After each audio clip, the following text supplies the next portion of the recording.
Within the Williams process is a distillation column called the propylene fractionator. It separates a mixture of propane and propylene. Heat exchangers called reboilers supply heat to the fractionator to boil the propane and propylene mixture, which is essential to the separation process. The reboilers are shell and tube heat exchangers. Hot water flows through the tubes, heating and vaporizing propane that flows through the shell and back to the propylene fractionator.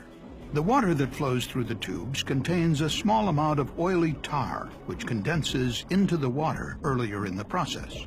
Over time, the oily tar from the water builds up on the walls of the reboiler tubes. This buildup is called fouling. Fouling reduces the efficiency of the reboilers. Periodically, the reboilers must be shut down to clean the tubes. The original propylene fractionator design had both reboilers running simultaneously, but in that configuration, the fractionator had to be shut down when a reboiler fouled and needed cleaning. To prevent shutdown of the propylene fractionator each time the reboilers needed to be cleaned, in 2001, new valves were installed on each reboiler to allow for operation of only one at a time. The other reboiler is on standby, clean and ready for use. But unforeseen at the time, these valves introduced a serious hazard. They isolated the standby reboiler from its protective pressure relief valve, located on top of the fractionator.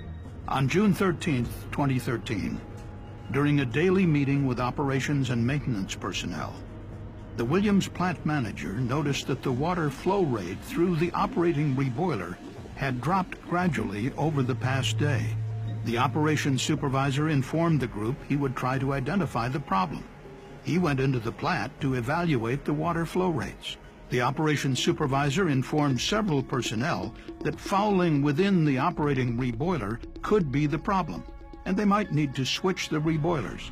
He attempted to meet with his manager so they could get the necessary maintenance and operations personnel involved who would perform the work.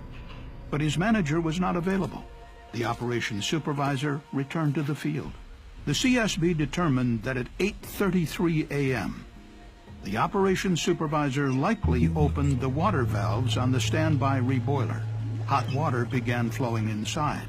The valves blocking the reboiler from its protective pressure relief valve remained closed. But unknown to the operations supervisor, the standby reboiler contained flammable liquid propane that had accumulated during the 16 months the reboiler was out of service. The hot water quickly heated the liquid propane confined inside of the reboiler, and pressure dangerously increased. Just 3 minutes later, the reboiler violently ruptured. Propane exploded from the reboiler and ignited to create a massive fireball. The explosion killed the operations supervisor and an operator working nearby. 167 Williams employees and contractors reported being injured.